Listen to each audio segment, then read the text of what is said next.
Money in the Bank is one of the most prestigious PLEs there is today. It used to be on the WrestleMania match card, but became so popular that now it has its own PLE.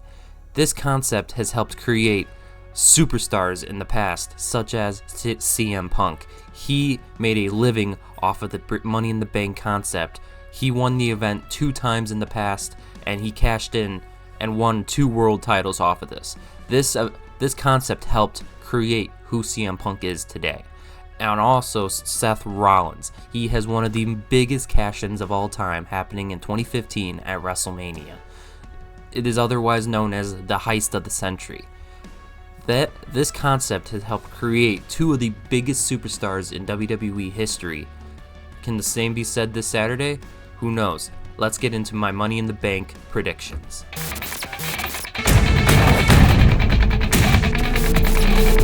Let's start with the women's Money in the Bank ladder match. I think this should open the show because, in my opinion, I think it's going to be the best match on the entire card. And yes, you'll probably be like, why wouldn't you want this main eventing? Well, the problem is WWE already said John Cena and Logan Paul versus Jey Uso and Cody Rhodes is going to be main eventing. Now, whether or not that holds up come Saturday, who knows? But if it by chance does, then this should 100% open because I have a feeling this is going to be the best match of all of the matches on Saturday. I just have that strong feeling. I mean, look at all the participants in this match. We got Stephanie Vaquer, who just had her WWE main roster debut this past Monday night. Alexa Bliss, who's finally back in action. They finally are doing something with her, and she was huge come the Royal Rumble. Remember that pop she had? Now we also have Roxanne Perez, who's been doing amazing stuff so far on the main roster. So far, she's in the Judgment Day, like Clubhouse, messing with Dom and Finn's pulling all the strings, all that stuff going on. Naomi having an absolutely phenomenal heel run, going against the names like Jade Cargill and Bianca Belair. I'm assuming will be entering her window soon. Rhea Ripley, who is easily the biggest women's superstar in the industry. There's no joke about it, and you can easily say that she's the biggest star in the entire industry. And then we have Julia, someone else who's trying to make her way on the Friday Night Smackdown scene. I think give her a little bit of time, and she will be up there in the upper echelon of women's talent. So, yes, that's the card, that's the people. Now, who do I think is actually going to win? I think the winner needs to be Naomi. If you really want to build up Naomi and make her heel run actually mean something, this has got to go to Naomi. There is no ifs, ands, or buts about it. I mean, Stephanie, Roxanne, and Julia, in my opinion, it is way too soon to give them a, Money in the Bank win. And truth be told, I don't think Tiffany Stratton should have won it last year. In my opinion, I do not think Tiffany Stratton should have won. I don't think Tiffany was all that ready for it. In my opinion, she has not had a great world title run so far.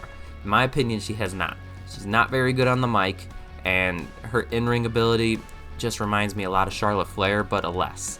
She's less than Charlotte Flair. So, yeah, I don't know. She just reminds me a lot of Charlotte in the ring, and not even that good because Charlotte can do a hell of a lot more than Tiffany can, and she's not even that memorable. So, in my opinion, the only women in this trio of Stephanie, Roxanne, and Julia who should possibly stand a chance of winning is Stephanie, because Stephanie is on the older side of things. She's not that old. She's 30. I think she's like 32, something like that. So she's older, but at the same time, she's been around the block for a long time. Roxanne and Julia is also older too. So maybe Julia, I don't know. But again, I think this needs to go to somebody who's on the cusp of breaking out into the main event scene, and I think Naomi is on that cusp. I think a hell no in this match is Rhea Ripley. I think everybody can agree with me on this one. I think she is just in here to deliver some of the major spots that need to happen. So big bumps that'll happen, like off the top of the ladder. I think she's just in it for her strength alone, and they needed someone who can actually do some of these insane spots, and Rhea, being one of the strongest women on the entire roster, I think they had no problem putting her in this match. It brings more attention to the match, and I think that's kind of what they wanted. And in my opinion, I think this is going to be the biggest and best match of the entire card. But yeah, Rhea, I don't think should win this match at all. I think Rhea, again, is just in it for the spots.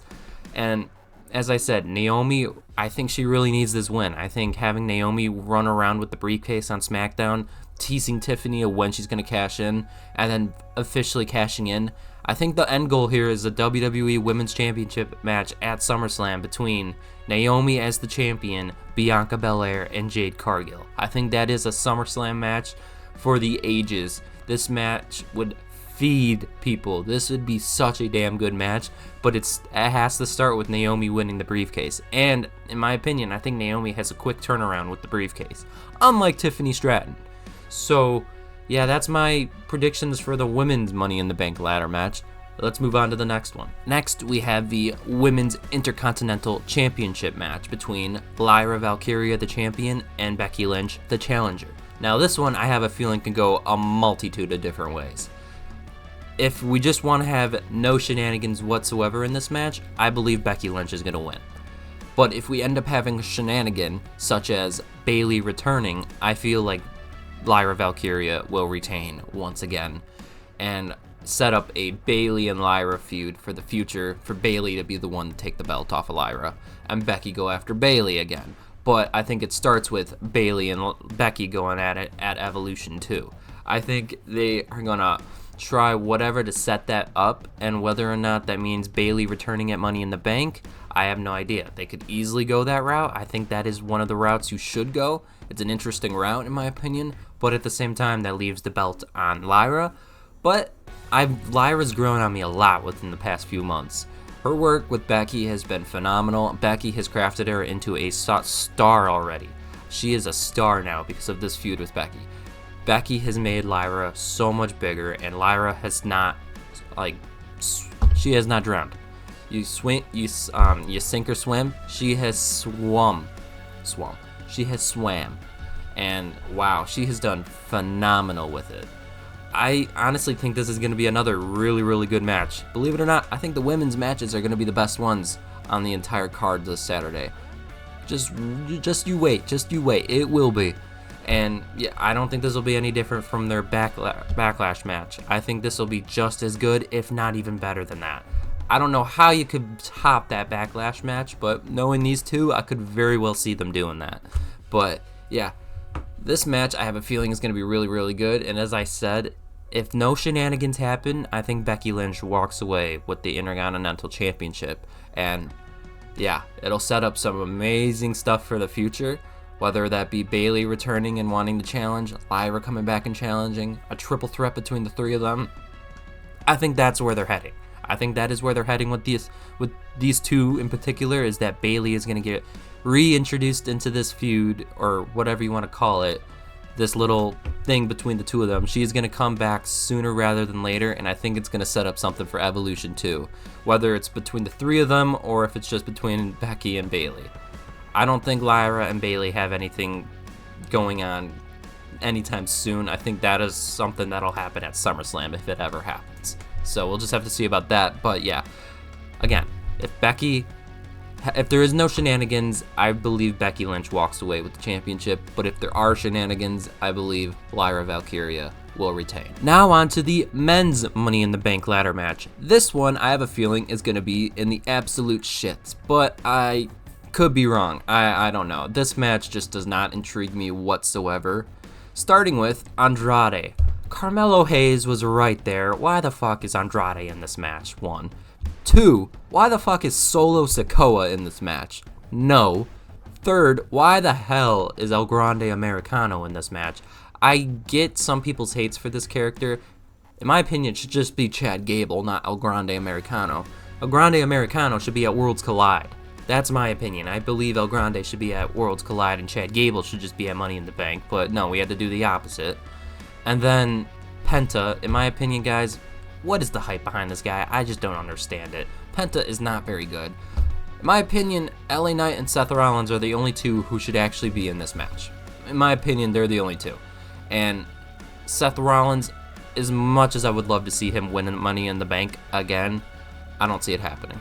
Because there is either going to be returning Roman Reigns, or CM Punk just randomly cost him. I want the other one. I want Roman Reigns actually returning. You know, CM Punk maybe tries to cost Seth, but then Bronson and Braun Breaker get in the way, and obviously CM Punk's not able to. So maybe that's how they do it. I don't know. Or Sami Zayn even goes out there with CM Punk to try to cost Seth, and that just doesn't work. And then Roman Reigns comes out when Seth's about to grab the briefcase, and yeah, the rest history. I think this is setting up an LA Knight victory here. I think LA Knight is the only one in this entire group outside of Seth Rollins who should win this. So if Seth Rollins is not winning, you give it to LA Knight. In my opinion, there is no reason in hell LA Knight should go 0 for 3 now in the Money in the Bank ladder match. He is on the cusp of being in that main event picture, and he needs the Money in the Bank briefcase. Kind of like CM Punk did, and Seth Rollins did before. He is right there. He is right there. He is able to talk. He is very good in the ring. Both things you need to be in the main event picture, and LA Knight is one of the best talkers on the mic there is. So if they don't go with LA Knight, I don't know what the hell they're doing. Everyone else does not need it.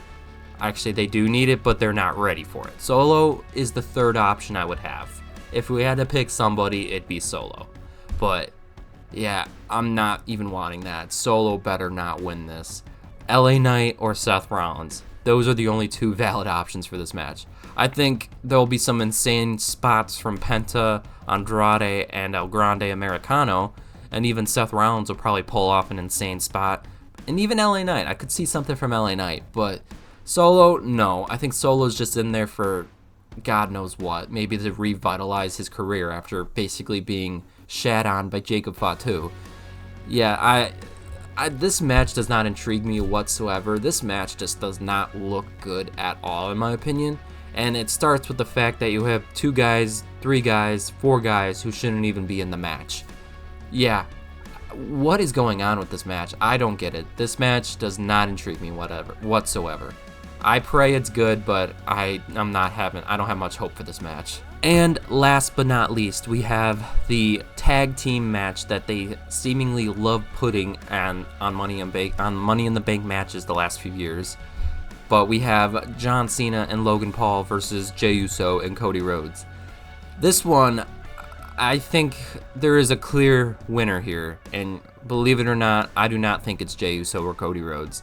I think it's John Cena and Logan Paul. I think if you really want John Cena's whole I'm ruining wrestling thing to really pick up some steam, this is the way to do it. Having Logan Paul actually win here, and maybe, just maybe, hear me out here, having Logan Paul actually pin whoever, oh, that would add some heat. That would add some heat. Having him pin someone like Cody Rhodes, or maybe even Jey Uso, I'm just telling you, this would pick up some steam. I think I know you're trying to protect both Jey and Cody. Jey has a match this coming Monday against Gunther, and Cody obviously is Cody Rhodes. You try to protect Cody in every chance you get, but I think you pin Jey here because we've seen this before in the past where the champion will get randomly pinned or whatever on the PLE before, and then they have a match on Monday or something like that, or whatever the case may be, and then the champion still retains. I still believe Jey will retain come Monday. I don't see a world where he doesn't. I think it's one of those you're setting him up to lose, but then he still wins type of thing. I could see them doing that, and in my opinion, I really do believe that letting Logan and John Cena actually win this match, ooh, this would add some fuel to that fire. This would add some fuel to that fire. People would not be happy about this whatsoever if he actually beats him. This would piss a lot of people off if John Cena and Logan Paul win. This would piss a lot of people off, especially if it's Logan Paul giving the pin. Or, no, I'm not giving the pin. I should say Logan Paul pinning whoever. If it's Logan Paul, it's going to get so much heat. And I think WWE knows that. I think that's why they're going to actually do it. I could be wrong. Okay, don't quote me on that. I could be wrong. They could easily have John Cena pin whoever. Or they may as well just have both of them lose and have Logan Paul take the pin. They could do that too. But I don't see them doing that because there's no reason to make this match happen if you don't have John Cena and Logan Paul actually win. It takes away from the whole I'm ruining wrestling thing, because having the heroes win right away is not a good way to keep this ongoing trend of John Cena trying to ruin wrestling going, you know? He won at WrestleMania, first step of ruining wrestling. Now this is the second step of ruining wrestling, winning with Logan Paul.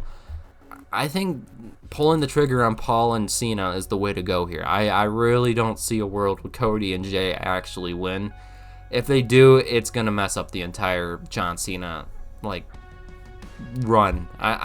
It's not going to be a good idea to have Jay and Cody win. I just don't think it's a good idea. Now that concludes my Money in the Bank predictions. Unfortunately, there only seems to be 4 matches on the card this Saturday. Now, that could easily change come Friday. They could easily add one last match to the card, but it's obviously going to be a forced match just to complete the 5-match card format that they have been going with for a while. It'll only be there to complete that little format, and so it's not going to be probably a well-done feud. It probably, again, as I said, it would just be a filler match to just fill in the final spot, and so it'll probably just be someone retaining their championship. I don't know who it would be. Could be Jacob Fatu getting another U.S. title shot. It could be Zelina Vega getting another U.S. title shot. I feel like it would be one of them two getting a match. I don't think anyone else. Maybe Tiffany Stratton gets a match. Outside of that, though, I don't see anyone else getting a match. Yeah, those 3, if it's not one of those 3, then I don't know what they're doing, because those 3 obviously are the biggest names right now because they're the champions. So either way you put it, I think Money in the Bank is shaping up to be a okay PLE right now. I'm not really that excited for it. I'm more excited for just the idea of who the actual winners will be. I just want to know who's winning those briefcases. You know, it better be Naomi and it better be LA Knight. That's all I'm saying. And if it's not, then what are we doing? I just don't get it. What are we doing? Either way, though, please tell me down below what you guys are thinking about this Money in the Bank. Please tell me whether you're excited, whether you're not. I will get back to you. And until next time, that being tomorrow, see ya.